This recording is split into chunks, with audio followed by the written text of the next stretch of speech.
नमस्कार। लोकसभा चुनाव को लेकर अचानक से हलचल क्यों तेज हो गई है और सट्टा बाजार ने यहां पर अपने आंकड़ों में क्यों बड़ा बदलाव किया है? आखिर 543 सीटों का जो नया ओपिनियन पोल है उस हिसाब से 2024 में किसकी सरकार बन सकती है? क्योंकि काफी हलचल इस समय दिखाई दी है और इसी हिसाब से यहां पर काफी बड़ा उलटफेर देखने को मिल रहा है, क्योंकि कांग्रेस ने कॉन्फ्रेंस में वॉशिंग मशीन वाली जो है यहां पर बात रखी है, क्योंकि जिस कहा से बड़े नेता यहां पर जिन पर भ्रष्टाचार के आरोप थे और भारतीय जनता पार्टी में आते ही वो सारी कार्रवाई रुक जाती, इस तरह के यहां पर सवाल यहां पर कांग्रेस पार्टी और विपक्ष खड़ा करता नजर आ रहा है। इसको लेकर कॉन्फ्रेंस में यहां पर वॉशिंग मशीन को लेकर यहां पर प्रदर्शन भी करती नजर आई कांग्रेस। इसके अलावा केजरीवाल की गिरफ्तारी के विरोध में इंडिया गठबंधन 31 मार्च को एक बड़ी रैली करने जा रहा है और इस हिसाब से भी काफी हलचल दिखाई दे रही है, क्योंकि जिस काज के कार्रवाई की गई है उसको लेकर विपक्ष सवाल उठा रहा है। लेकिन इसके अलावा भी इलेक्टोरल बॉन्ड पर भी काफी हलचल इस समय दिखाई दे रही है और उसी बीच क्या कुछ आंकड़ा बन सकता है, सट्टा बाजार हो या फिर अन्य एजेंसियां ओपिनियन पोल में कितना बदलाव करती नजर आ रही हैं। आखिर जो सबसे बड़ा सर्वे है उसने यहां पर नींद क्यों उड़ाई है, इसको लेकर महत्वपूर्ण आंकड़े सामने आ रहे हैं। आपको बता दें कि चुनावी जो है तारीखों का ऐलान हो चुका है। 7 चरणों में चुनाव होंगे। 543 सीटों के लिए पहले चरण के लिए 102 सीटों पर 19 अप्रैल को वोटिंग होगी, जबकि दूसरे चरण के लिए 89 सीटों के लिए 26 अप्रैल के लिए, जबकि 7वें फेज के लिए अगर बात की जाए तो यहां पर 1 जून को वोटिंग होगी और 4 जून को नतीजे सामने आ जाएंगे। मोदी सरकार 4 जून 400 पार का नारा लेकर चल रही है, तो विपक्ष महंगाई, बेरोजगारी जैसे बड़े मुद्दों को लेकर इस बार चुनावी मैदान में उतर रही है। तो कितना फर्क दिखाई देता है, क्या 400 पार या गठबंधन की वापसी होगी? इसको लेकर 2024 में कौन जीतेगा, इसको लेकर महत्वपूर्ण आंकड़े सामने आ रहे हैं। देखिए, अगर बात की जाए तो 400 सीट जीतने का जो गणित है उसके पीछे के आंकड़े क्या निकलकर सामने आ रहे हैं।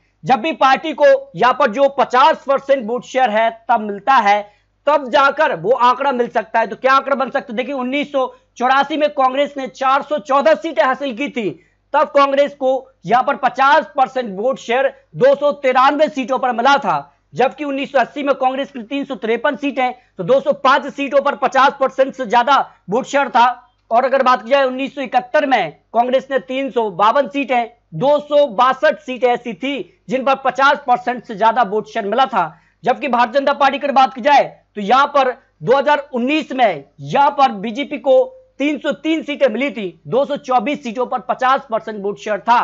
और अगर यहां पर बात की जाए तो 2024 में 300 से ज्यादा सीटें अगर हासिल करनी है तो 300 प्लस सीटों पर 50% वोट शेयर हासिल करना होगा, तब 400 पार का टारगेट होगा। जो आंकड़ों के हिसाब से किसके पक्ष में जाएगा, इसको लेकर ओपिनियन पोल के आंकड़े सामने आ रहे हैं, क्योंकि इस बार इंडिया गठबंधन वर्सेस एनडीए गठबंधन की सीधी टक्कर में सियासी पिक्चर काफी बदलती नजर आ रही है। तो 2024 में हैट्रिक या वनवास पर गई कांग्रेस विपक्ष की वापसी हो सकती है, इसको लेकर महत्वपूर्ण आंकड़े सामने आ रहे हैं, क्योंकि काफी हलचल है और अपने अपने जीत के दावे सामने आ रहे हैं। उत्तर प्रदेश, महाराष्ट्र, तमिलनाडु, मध्य प्रदेश, कर्नाटक, गुजरात, अन्य राज्यों को लेकर कांग्रेस की तरफ से भारत जोड़ो और भारत जोड़ो न्याय यात्रा निकाली है, उसके बाद कितना बदलाव देखने को मिला है, इसको लेकर महत्वपूर्ण आंकड़े सामने आ रहे हैं। तो 543 सीटों का क्या ओपिनियन पोल सामने आ रहा है, जिसमें पंजाब की 13 सीटों में से भारतीय जनता पार्टी को 0 से 2 सीट का अनुमान, कांग्रेस पार्टी को 4 सीटें, अकाली दल को 0 से 2 सीट, आम आदमी पार्टी को 5 सीट भी मिल सकती है। जबकि आपको बता दें कि पंजाब में आम आदमी पार्टी कांग्रेस का गठबंधन नहीं हुआ है,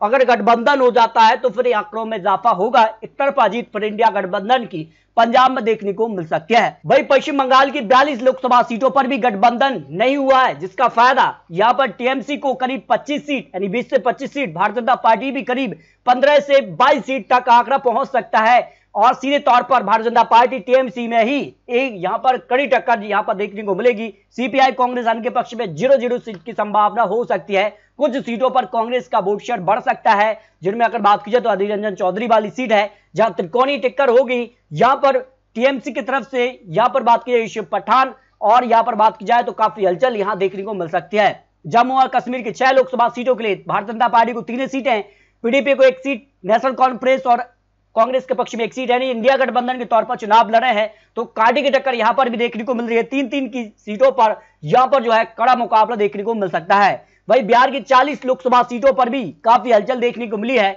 और भारतीय जनता पार्टी को करीब 26 सीट है, जिसमें जेडीयू भी अब शामिल हो चुके हैं, तो जेडीयू का आंकड़ा प्लस भारतीय जनता पार्टी का करीब 30 से 35 सीटें बिहार में हो सकता है।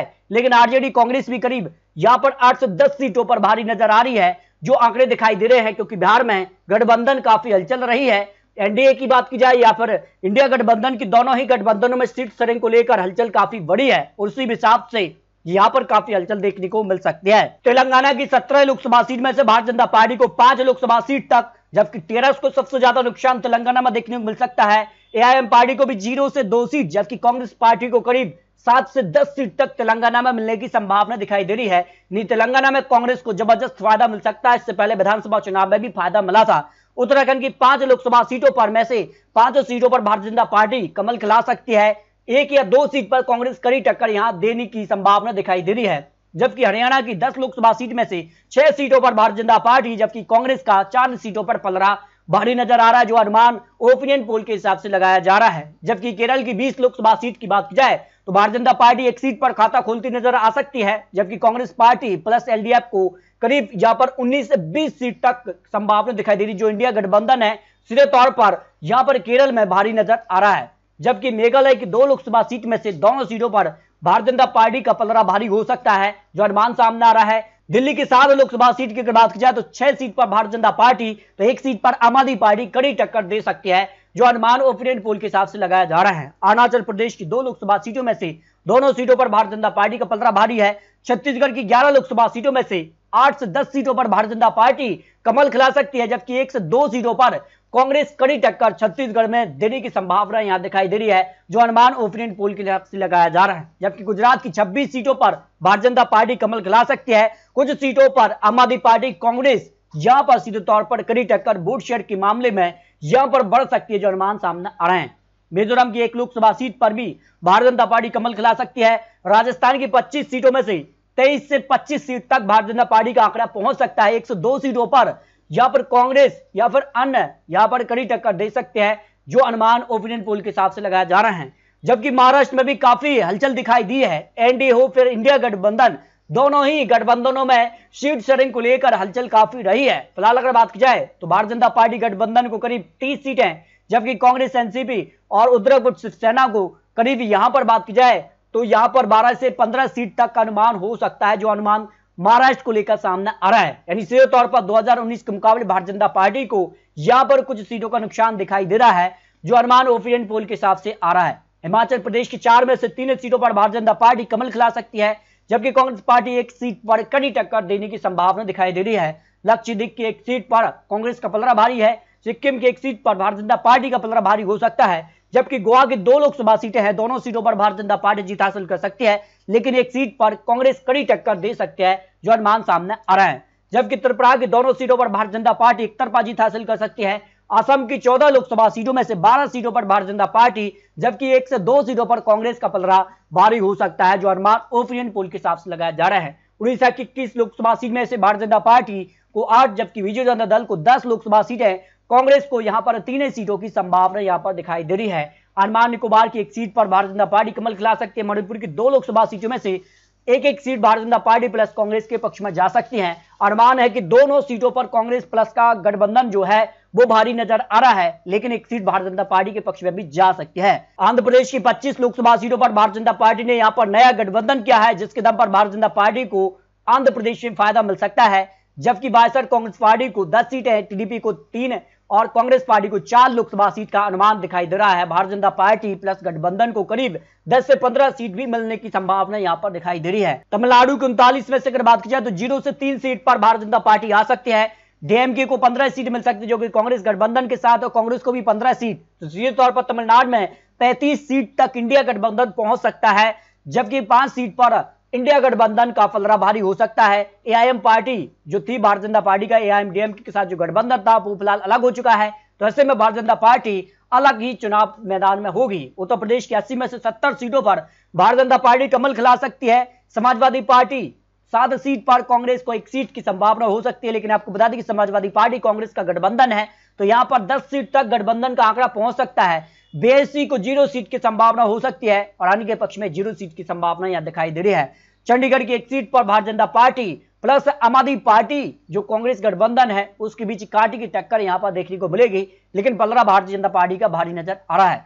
कर्नाटक की 28 में से अगर बात की जाए तो 20 सीटों पर भारतीय जनता पार्टी कमल खिला सकती है, जेडीएस जो कि भारतीय जनता पार्टी के गठबंधन के साथ चुनावी मैदान में होगा तो 3 सीट तक, यानी करीब 23 से 25 सीट तक कर्नाटक में भारतीय जनता पार्टी एनडीए गठबंधन पहुंच सकता है, जबकि 5 से 7 सीट तक कांग्रेस को यहां पर फायदा मिल सकता है, जो अनुमान सामने आ रहा है। मध्य प्रदेश की 29 में से 23 सीटों पर भारतीय जनता पार्टी एक तरफा जीत हासिल कर सकती है, जबकि 5 सीटों पर कांग्रेस से कड़ी टक्कर की संभावना दिखाई दे रही है, क्योंकि विधानसभा चुनाव में कई विधानसभा क्षेत्र ऐसे रहे थे जहां कांग्रेस का पलड़ा भारी था। और उसी हिसाब से अगर बात की जाए मध्य प्रदेश में, यहां पर भारतीय जनता पार्टी 23 से 28 सीट तक पहुंच सकती है, लेकिन 5 सीटें कड़ी टक्कर के तौर पर भी देखी जा रही हैं। झारखंड की 14 लोकसभा सीटों में से भारतीय जनता पार्टी को 9 सीटें, जेएमएम को 3 सीटें, कांग्रेस गठबंधन को 2 सीटें मिल सकती हैं, यानी सीधे तौर पर जो गठबंधन है कांग्रेस प्लस जेएमएम का उसको 5, जबकि भारतीय जनता पार्टी को 9 से 10 सीट का अनुमान सामने आ रहा है। इस लिहाज से अगर बात की जाए, जो ओपिनियन पोल मध्य प्रदेश हो या फिर अन्य राज्यों के विधानसभा चुनाव के बाद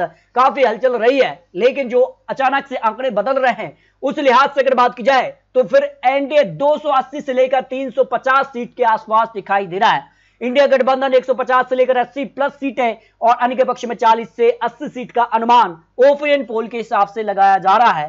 तो एनडीए विसेस इंडिया गठबंधन की टक्कर में फिलहाल इंडिया गठबंधन का जो है मामला काफी पीछे नजर आ रहा है, जबकि एनडीए जो बहुमत का आंकड़ा है उसको पार करती नजर आ रही है। लेकिन बात की जाए तो कई सीटों पर गिरावट भी देखने को मिल रही है, जिस कार की हलचल अब विपक्ष की तरफ से यहां पर दिखाई दी है। तो आपको क्या लगता है, एनडीए कितनी सीटें 2024 में, क्या 400 पार एनडीए जाएगा?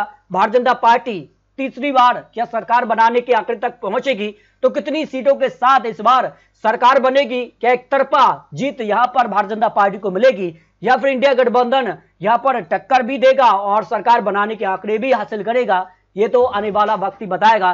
4 जून को नतीजे सामने आ जाएंगे, लेकिन 7 चरणों में चुनावी ऐलान हो चुका है और जनता अब मन बना चुकी है किसके साथ वो जाएगी।